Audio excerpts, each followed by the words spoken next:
and then we're good to go. Cool. Look at that. So Microphone off.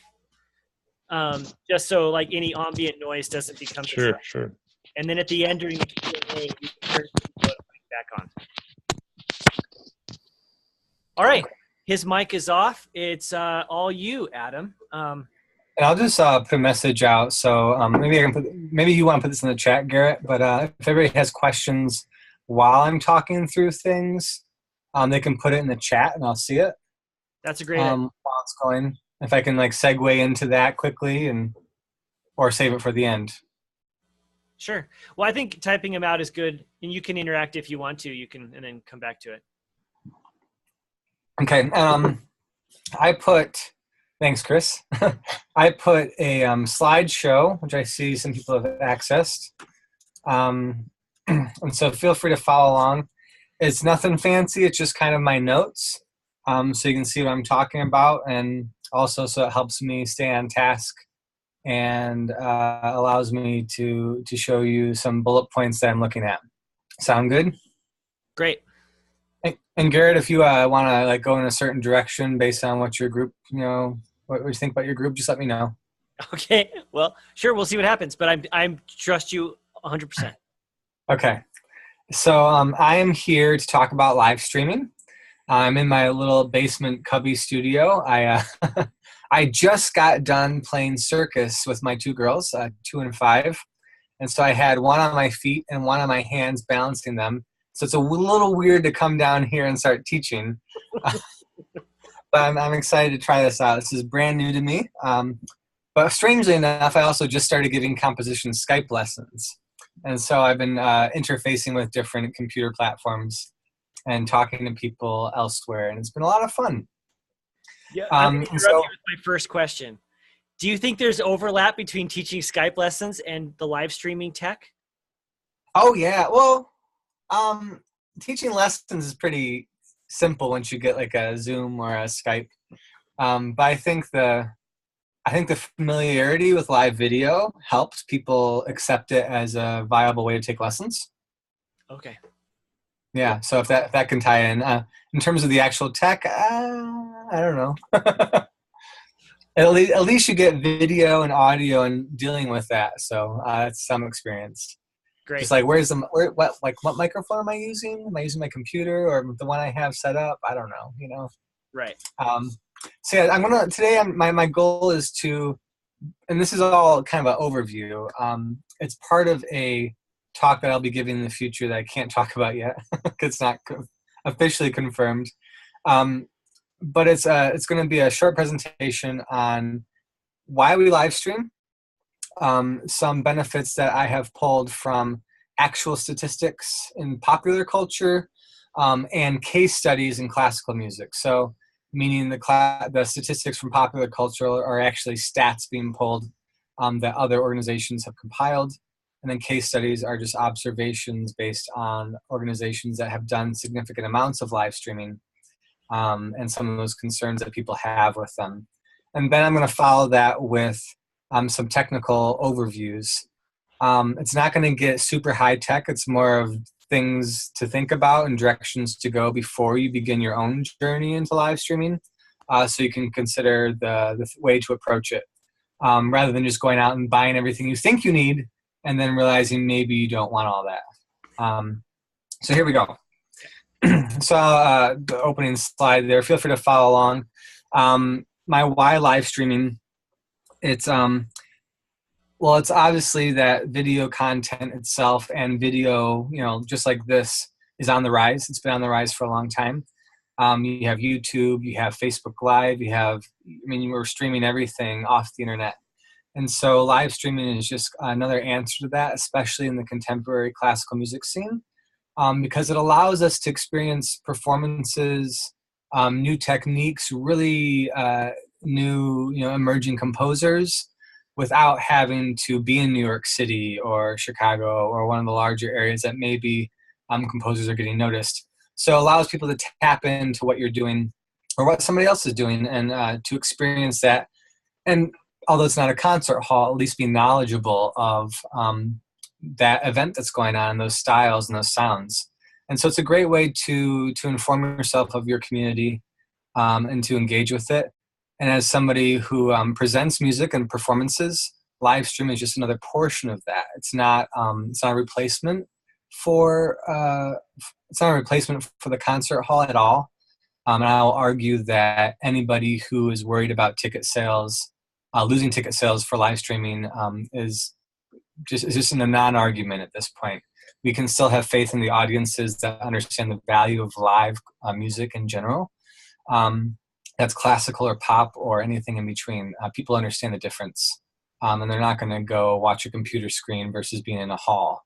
There's other points to that, but I'll get on that. So a couple of studies that people have done. So there's been some popular, I want to say, I can't remember the names of all of these pop festivals, but there's been certain West Coast and Midwest pop festivals that have gone into live streaming.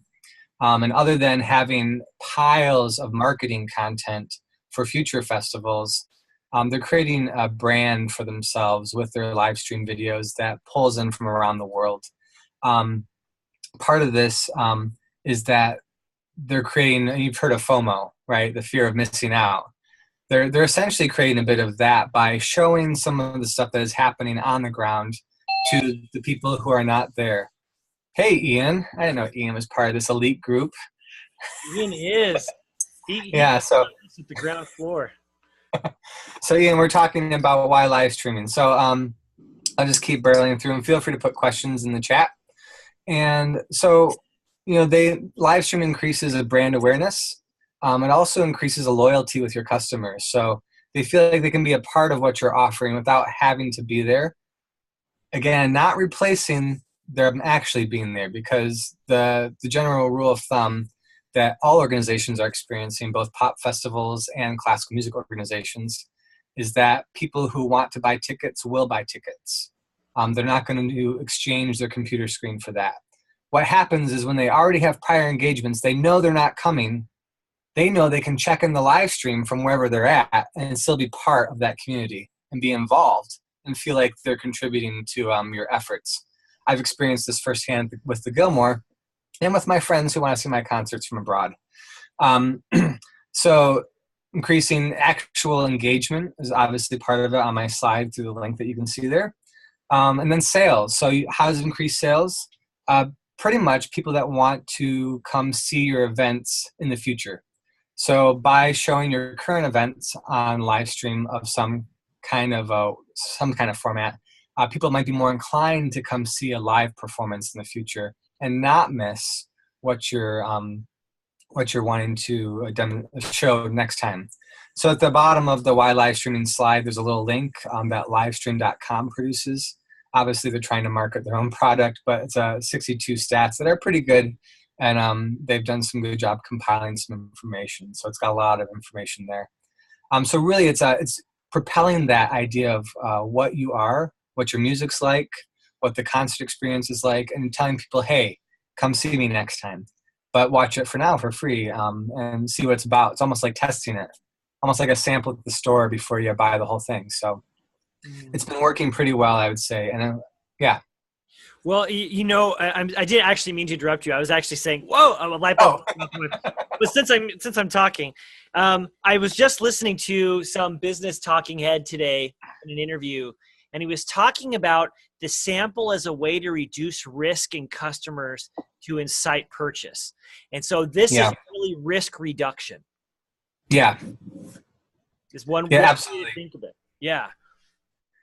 So you're essentially giving an opportunity for people who would not buy tickets. Like they're not even thinking about buying a ticket, but they can go onto your platform, see your Facebook Live feed and go, hey, what's that?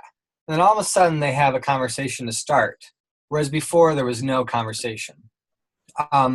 So really disseminating that live stream video is a way to introduce people to what you're up to, again, without having to, seek down an actual ticket sale. And so they'll be more likely, I think the stats something like 67% more likely to buy a ticket in the future than they would have previously. Yeah. So Yeah, it's interesting. But again, all these stats they're not like actual studies. They come from surveys and pop culture and some other case studies. But I think they're pretty legit from my experiences too. So all that aside, brand awareness, engagement, marketing, it's really a marketing tool. I also treat it as an educational tool. Invisible Rail is actually one of the first online only series that, what's his name? Andy Lee is producing out of, I can't remember. I see he's on Twitter, Dr. Andrew Lee, and he is Invisible Rail. Look it up, and he's been doing Facebook Live concerts, so people can perform from wherever. And he had a contra bassoon and a contra flute duo. I would have never been able to see that duo had it not been for that live stream. I actually took the time for that one to put on my phone and send it to my Chromecast.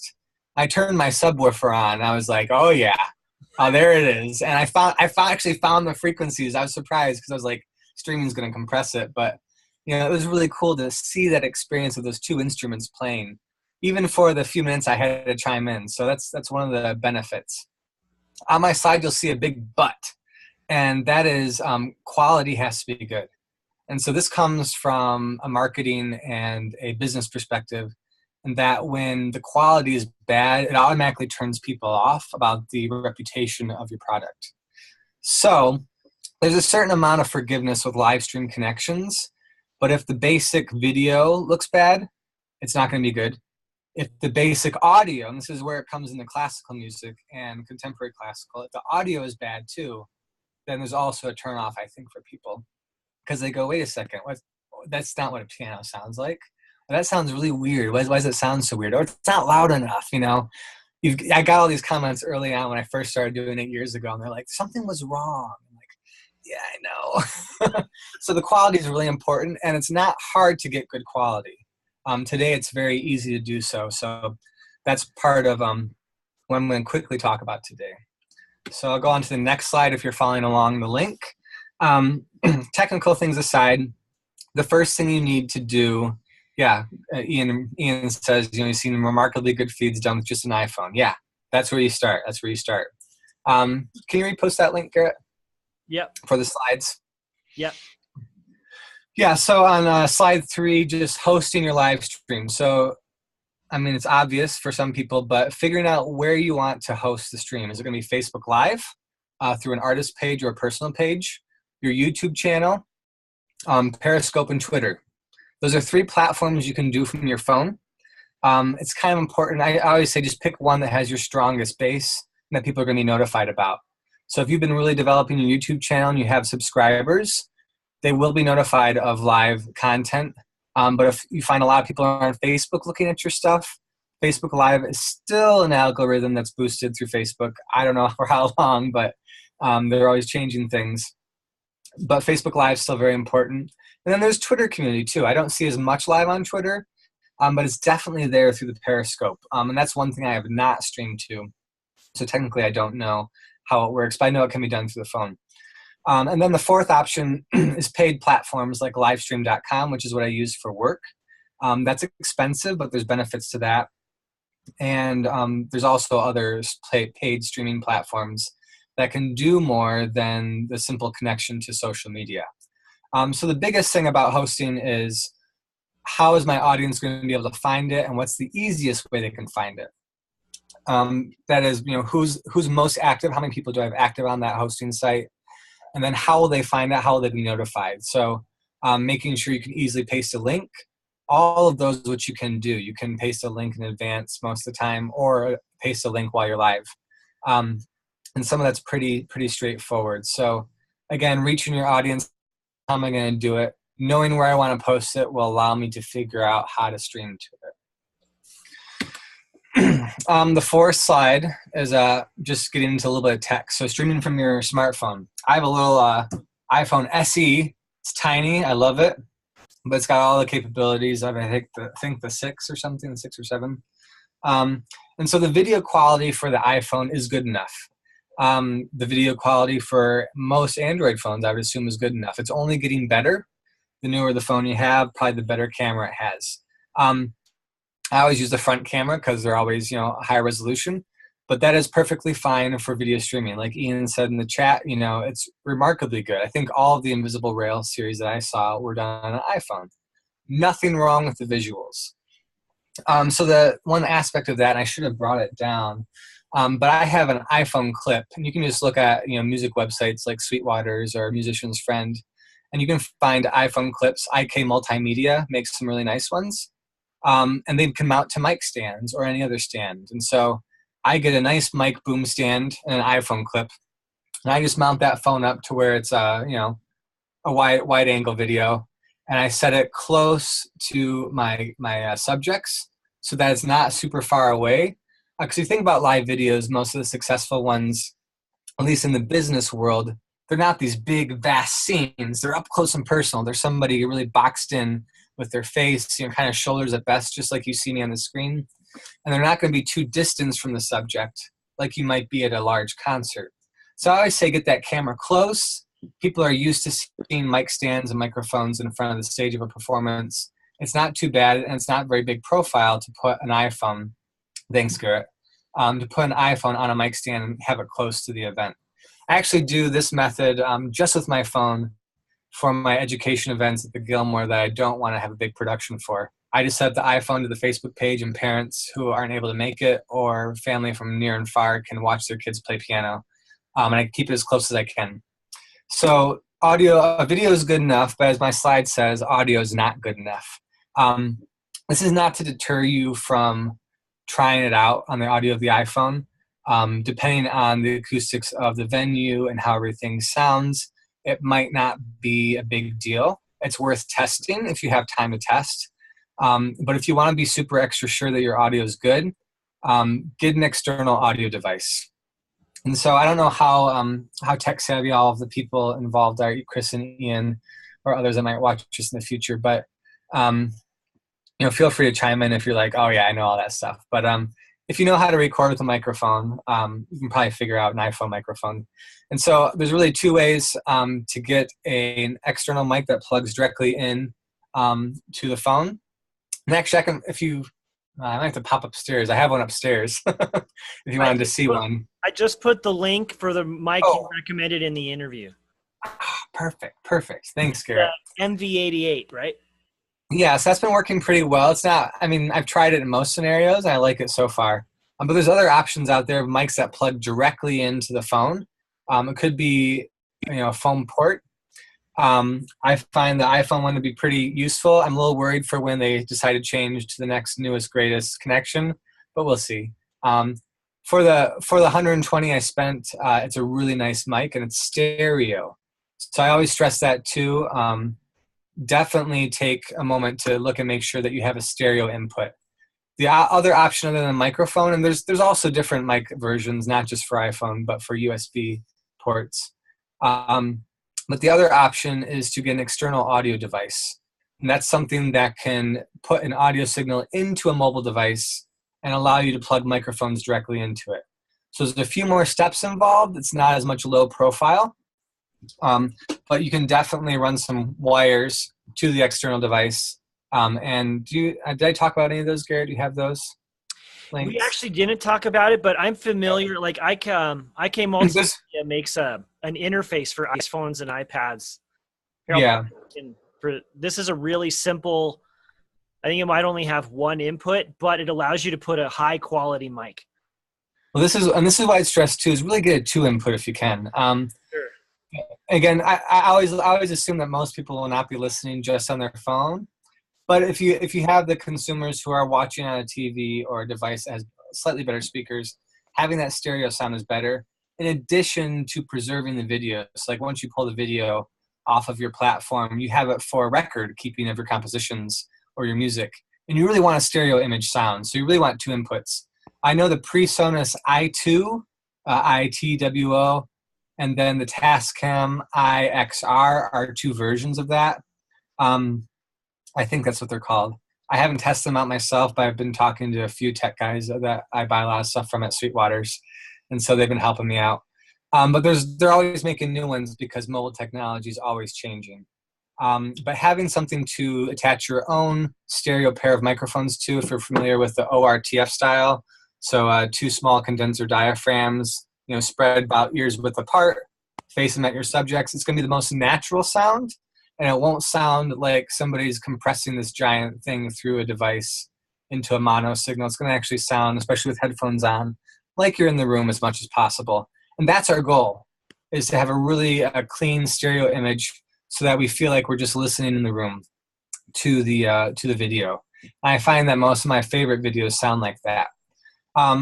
So if there's any takeaways with the tech on your phone, spend time investing in a stand so that you can just set it and go, and then an external audio device, whether it's a microphone or an input for that microphone. Hey, Arthur. Hey, Arthur. So, Arthur, there's a link to my slides, which has a summary for what I'm talking about for live streaming. There it is. And cool. Thank you, Garrett. And so I'm hopping from phone tech of talking about good audio, making sure our audio is awesome and stereo as awesome as possible. And then we're going to jump to the next slide, which is live streaming tech with collaborators. So once you kind of get outside of the phone-driven live streaming, which you can pretty much set up and leave be, you get into really needing extra people to help you out the live stream. And so what we're looking at is finding people with cameras and people with ability to send video signal to computers, sometimes multiple video signals. Now, this is where I've been fortunate to work with a partner in their public media broadcasting in Kalamazoo, Michigan. And they are a nonprofit media company. Their whole goal is to make public media available to the community. They teach classes, they let people create their own TV shows, they have TV channels on the cable channels, and they have some live stream channels. And they work with us to set up a 3 to 6 camera, 2-person operated camera system for my Gilmore Festival live streams. And also I convinced them to help me out with my own concerts because they're public service and they get to use the video for their content on the cable access, which is an interesting thing for the county. But finding collaborators for your video could be really anybody with some video know-how, and you can help assist with this by considering, okay, what kind of camera do they have, and how many camera angles can you get? And so, if it's just one person helping with the camera, you don't want to set up a phone. You can send that camera via USB to a computer. And through that computer, and most computers, they need some sort of interface for the USB to accept a video input. I hear they're not that expensive, like $100 to find one of those USB to video inputs.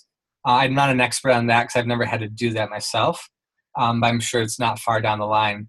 Then to connect that camera feed coming through USB or HDMI, HDMI to USB to your computer, you can use the obsproject.com. It's a free software that I've toyed with a little bit that accepts multiple video inputs and allows you to broadcast to destinations that you prescribe. So you can technically take video inputs into a laptop, have a person on the laptop selecting which video inputs they want to go to the stream.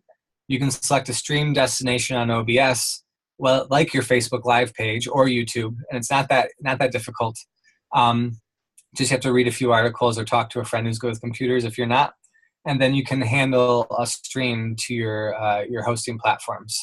And so this is where you want to get into more complicated streaming. You're feeling adventurous, and you want to bring in a camera crew, possibly an audio engineer, bring them together, and have somebody monitoring a live stream. Obviously, you can see it takes multiple people to do this.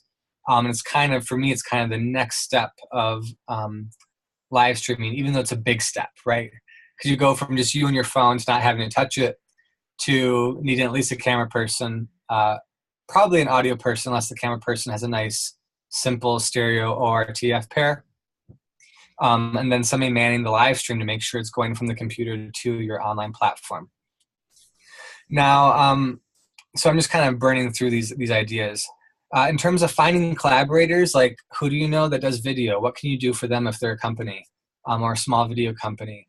Who do you know in the community that is a public media entity? Sometimes these nonprofits want just content for their cable access channels if they function that way. And there's probably, if your experience is through networking and in-kind work are any good or any have any ability there, it's worth asking just to see who has what and what they can do to work with you. Yes, Garrett. I want to interrupt you with a question here. Let's say our local public access station is interested in supporting this. Do we have to coordinate our concert times to be in sync with when they want to broadcast it, or can they help with the videography and then broadcast that later? So it's not really a live stream for them. It depends on your stations. Like the people I work with at Public Media in Kalamazoo, they record it all and they edit it, kind of trim it up, and then they broadcast it later. So a lot of times they'll schedule a rebroadcast of the stream, and then I take the stream and make it go to the pages that I want. Okay. Does that answer it? Yeah, so you're actually broadcasting live with their tech and help, and then they polish it up for broadcast. Exactly. Yeah. Okay. Yeah, a lot of time their ability, because like they'll do multi-camera into a computer. That computer outputs either to another computer or it outputs directly to the internet via the destinations you choose. And so, what they produce is usually pretty good, just as a raw cut. And so my team actually just records that to tape. They don't save all the camera shots. They just record what they send out. And so they don't really have to edit it too much. They just trim it up on the ends. Got it. Yeah. If it depends on your negotiation. I always say going into negotiations, be ready for anything, If they want to broadcast it live to their live streaming platform, then maybe there's a way you can simulcast it, which is my next conversation. And you can both benefit from that, especially if they have the platform or the hosting site to do so. So, sorry, I just got a text from my wife. Having a tough time with bath time, the kids, crazy kids. Uh-oh. So thank her for letting me do this. So yeah, going back to the simulcasting thing. So all of the kind of DIY phone video, mobile phone to hosting platform pretty much only allows one stream of live stream to a destination. There's not really any software that I know of that's free or mobile that can simulcast. There might be a mobile one. I haven't really looked for that. But simulcast is the idea that I can send a channel to Facebook Live and to YouTube and maybe someplace else if I wanted to, or multiple Facebook pages. When I work with the Gilmore, we can do this. And it's funny because the Facebook and YouTube contracts with livestream.com don't allow Facebook simulcast and a YouTube simulcast.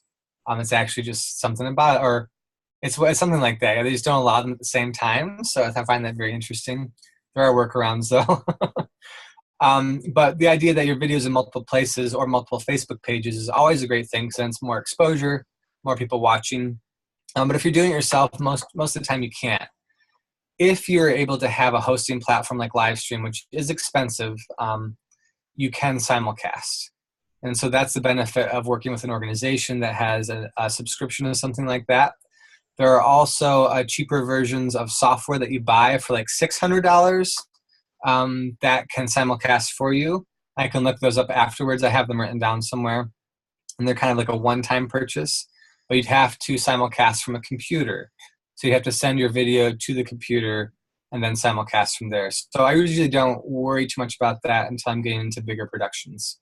But simulcasting is a great benefit. I'm actually doing a concert February 3rd with Apex Contemporary Performance in Michigan here. And we're going to live stream broadcast. But we're also I'm going to try and simulcast by splitting the video feed from my partners at Public Media and taking that to an OSB laptop. So cross my fingers, because I don't have a subscription myself to live stream. And I can't really use the Gilmore's name for that. So so I'm going to try to simulcast the hardwired way. So basically sending two video signals to two different devices and having multiple streams that way. So that's kind of the simulcast talk in a nutshell. So other than that, I mean, you can go real deep into this whole thing. I'm actually working on broadcasting, live streaming 8 to 10 concerts at the Gilmore Festival in April and May. And it's never been done before. We have different venues, different artist requirements, different contracts for all this. And I've been working on it nonstop, and I'm still like not even a quarter of the way done with the details. So a lot of details go into the tech, but it is worth it because you get, again, audience engagement, people who might want to come to your concerts later who didn't know what your music was like, and you get preservation of your work for submitting to opportunities. Like I just did. I just used my last 2 live streams to submit to the Roomful of Teeth and American Composers Forum opportunity. And so I used those YouTube links that came from my live streams to submit to grant applications and other things. And I've used them countless times to get money to fund future live streams and future concerts and future opportunities. So to me, that's the really, really beneficial thing, other than sharing my music with people that are not local. My slides, you have something, Garrett? Well, I was just going to say, when it's social proof and validation of what you're doing, and granting organizations want to see that you're really doing what you want to do. And if you can demonstrate that you've already in process, you've hosted concerts before, you want to do this even bigger and better, that's just a feather in your cap in your application. Exactly. Yeah. And especially when working with collaborators, you're bringing people together, and hopefully, giving them opportunity too. So that's always a boon. Yeah. On my slide 6 of my slideshow, live stream connection tips. So Gary and I touched upon this in the podcast.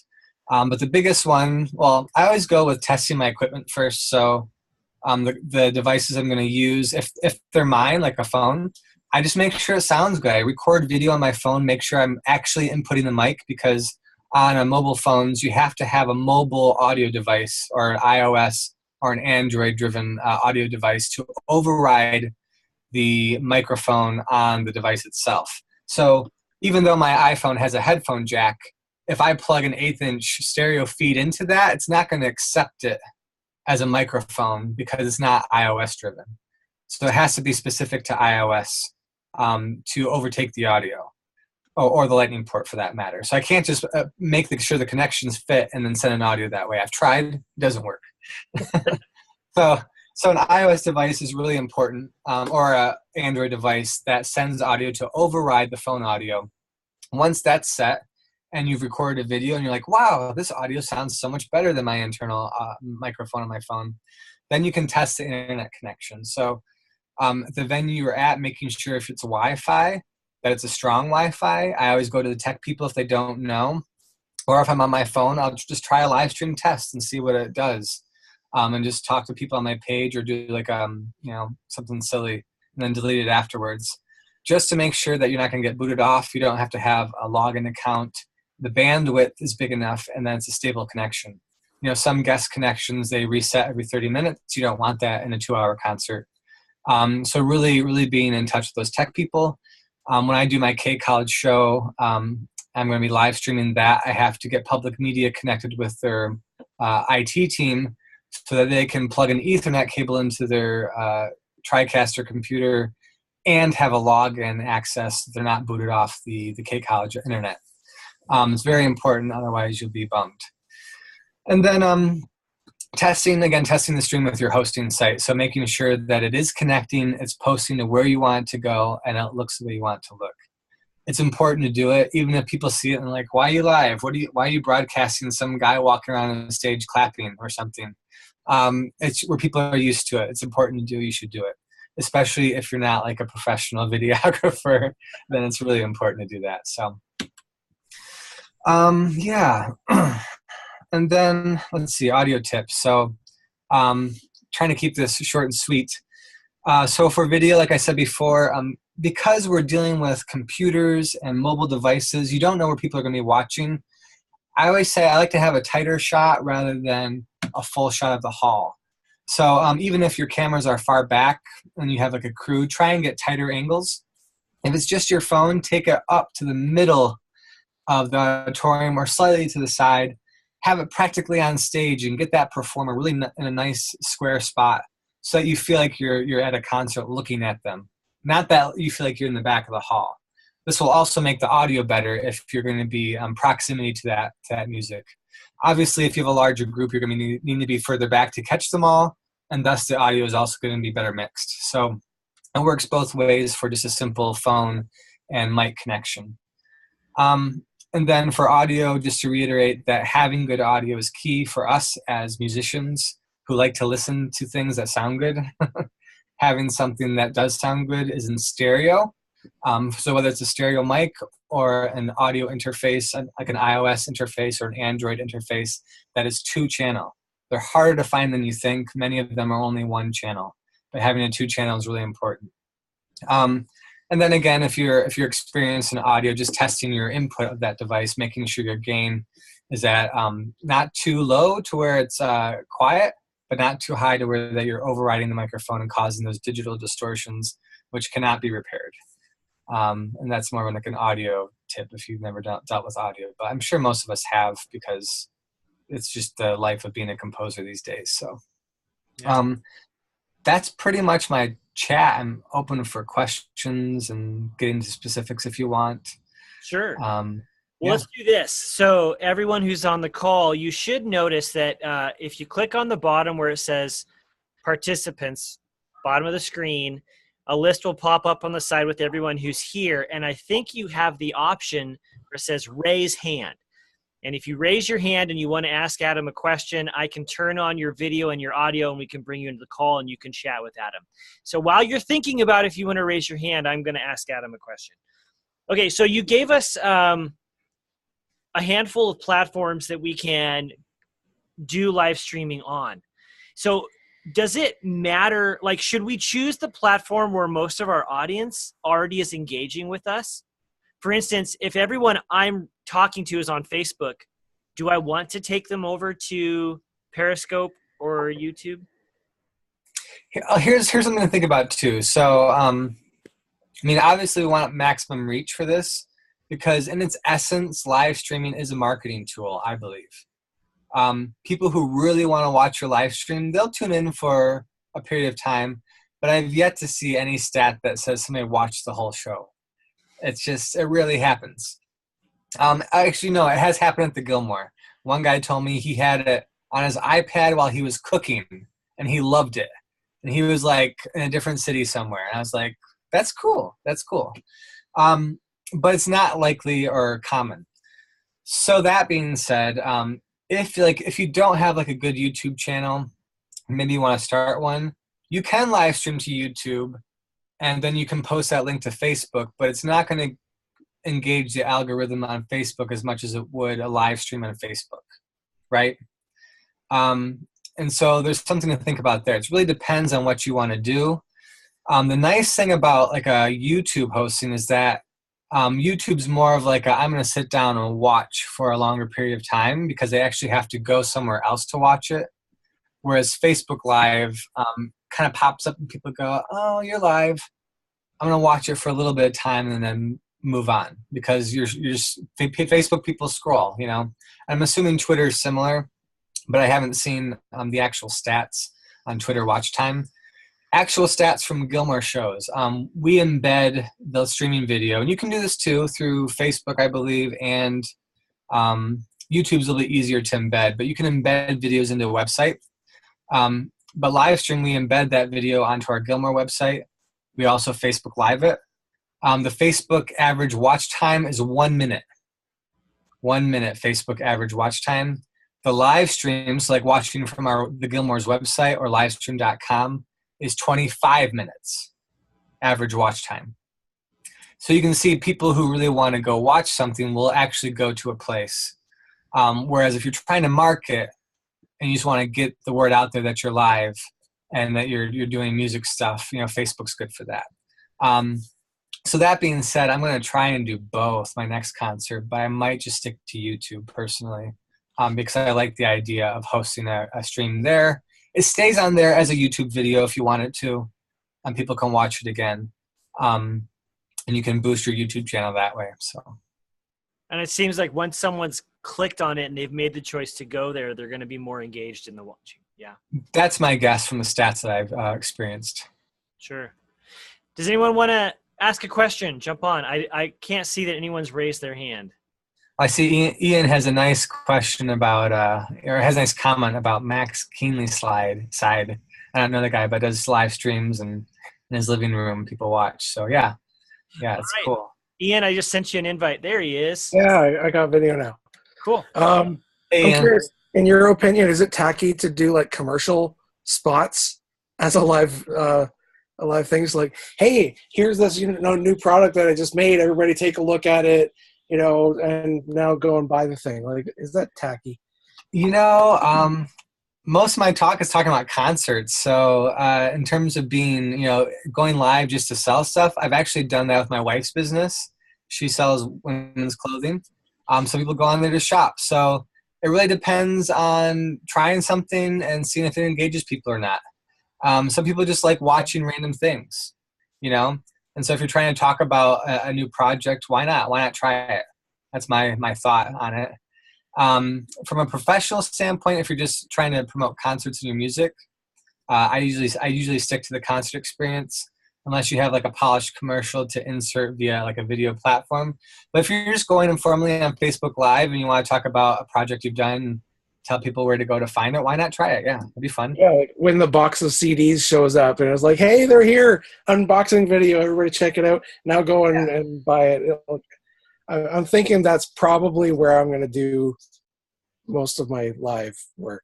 Yeah, absolutely. And that's the one thing about Facebook Live. Like, I think concert engagement, unless it's like a super pop concert. And by the way, Lady Gaga was on live stream for like a concert tour, and I guess the stats from her show, the longest watch time was 10 minutes. So don't feel bad if you get only like a minute watch on Facebook, because Lady Gaga only got 10. So it's actually like a really well attended live stream. Like, I do know that live stream, Facebook Live, is kind of geared towards informal conversations with people just on their phones, doing things, showing things. So if you want to do an unboxing of the CDs, I might suggest actually finding ways to incentivize people watching and incentivize them maybe to sign up for an email list. Or let's say, I'm unboxing my CDs. Hey, what if, if you guys, like my page and sign up for my email list here, you can put the link for the email list. I'm gonna give a free CD away. I'm gonna mail it to somebody for free. So tell your friends to do this. And I'll do a drawing, like 5 days from now, and that kind of gets people interested in doing something to engage with your post. Other things that are beneficial for at least the marketing aspect of live stream is finding ways to have a conversation. So not just talking to those people like I'm lecturing to you guys, but actually saying, okay, give me like a bunch of thumbs up likes on this live video if you want me to give a CD away, and then you see people like kind of hit the little buttons and pop quiz. What's if your CD is about a subject or something maybe people don't know about, or historical facts. Kind of engaging that way. If you find you have a little audience for that, is fun. If you've never live streamed before, it's going to be a slow trickle at first. And the more you live stream, the more people want to watch your videos. You might find a bit easier time engaging them. And Facebook probably promotes what you're doing a little bit more the more regularly you do it. Yes. So you brought up something that I think is important. You said give a link for your email address, like your newsletter capture or whatever. Yeah. Is there a way through any of these platforms to capture the people who have watched? Like, I could look on the people who have liked it on Facebook, but I don't have a way to, permission market to them. No. I think that's a certain protection issue. So like people can freely just browse stuff and not know like who's got their information. You do have like demographic stats. So you can see like what gender, which age group, which regions even. Sometimes I forget if Facebook does that. I know different platforms do. Can show you where people are watching, for how long, and like about what your demographic is, but not actually who they are. Got it. Ian, did you have another question, or are you all good? Magic. All right. Arthur, do you want to just come on? No? Arthur's been on a little bit, yeah. All right. Anyone else want to ask Adam a question? Well, you can think about that. I've got another one for you too. You were talking about FOMO, which is the fear of missing out. And this is kind of one of those buttons we can push, or marketers push on people, like buy this now or it's going to be gone for forever kind of thing. Yeah. I'm wondering how much of that we can kind of create in our audience. Like how much and I'm not trying to be manipulative. I'm not trying to be all the things about marketing we don't like, but try to make people feel like they really need to do this. They're going to miss out. I feel like there's a certain, so my philosophy is that, you know, we're in the new music business. Some of us write really accessible music. Some of us write completely non-accessible music, and all of the in-betweens. And so it's hard to like sell what we do, you know? Mm-hmm. It's like, come be transfixed by my electroacoustic 16.5.1 stereo spread and have your face melt off with non-pitched sounds. Wow, you know? It's like people are like, yeah, but there is somebody that's going to be like that, you know? And so for me, it's a matter of awareness. So like, how much can you get out there and show people what you're doing? That way you find the people who might be interested in it. And the more they see your activity, the FOMO creates for them. They might go, it's not really like a FOMO. It's more of like oh, I keep seeing that guy, or I keep hearing that music. And sorry, I just saw the chat. And I might be inclined into searching this person out. Do they have an album? Is there a live concert near me? Is somebody performing their work? I can at least like their pages, follow them a little bit, and you start to build the audience that way, simply from activity. And so I think, and this is my opinion, not statistically proven, but I think for us as artists, you're more of building an honest relationship by just being out there and being like, hey, I'm open, you know, like I'm open for your consumption, like come experience my art. Because people aren't going to know who you are until you're consistently everywhere. It's like the whole principle of doing podcasts and like me doing these things. Even though I'm not selling you my music, like my name comes up. And so if my music comes up, you might go, oh, I wonder what Adam's music's like. At least he'll have a good video, I hope, you know? Sound good. Yeah, at least it'll be a good live stream. Better be, otherwise he's full of crap. So like for me, it's repetition. Just like the marketer would say, just constantly get in front of people. The repetition is what helps us gain activity. Yeah, good point. All right. Well, anyone else? Any other questions? Feel free to email me. I mean, I'll put my email here in the comments here. I'll give you my Gmail. I love answering questions about tech if I can help. So, it's private again. Hang on, I just sent it to Garrett. Garrett already has my email. Here we go. He's got a couple of emails, I think. Maybe just my K College one. I don't know. We'll find you. I know how to reach you on social. Yeah, there you go. Yeah. Follow me on the social medias. So, Adam, happy to help out. Oh. I was just saying thank you. This has been amazing, actually. Cool. I've always been a little nervous. I've done a little bit of live streaming with my music. I've tried live streaming. I live streamed one interview. I learned a lot solving tech problems just to make that happen. But I think this is a great way to build audience engagement and reduce the risk of people sampling your music without putting money on the line. All those things. Yeah. Yeah. And so like, again, if there's any take homes, like the whole fear of losing ticket sales or losing like the value of the live performance, I don't think it's here until we get like, you know, 3D, 4D projections into our home with like, you know, one of those, or what's that place in San Francisco? It's got something like 600 speakers in a spherical, you know what I'm talking about? No, but I think there's the place in Paris, where Boulez was teaching. They Oh, have ear cam. yeah. I don't know. There's supposedly a place in Southern California that's been there since the 50s that they keep upgrading, and like you can like, it's just yeah, I don't know, but we don't have that. I mean, there's still that acoustic sound that I think everybody knows, or just the concert experience that people know, and this is not it. This is not it. This is just a way to sample it, to show it, to enjoy it from afar. Right. Awesome. Okay. Well, thank you. And then anyone who's on the call, you've got Adam's email, you've got access to these slides, and send him your questions. Find him on social. Yeah. What he's doing. And not that like my slides are so awesome, but just if you want to use them for anything, please ask me, just so I know, because I'm going to be modifying this slideshow for a specific presentation. Happy for you to look at it, but just don't go using it, please, unless you ask me and tell me what it's for. Then I'm probably like, okay, sure. Great. Okay. Cool. All right, everyone. Have a good night. I'll send information out on the next call, but stay tuned. Thank you, everybody. Thanks, everybody. Good night.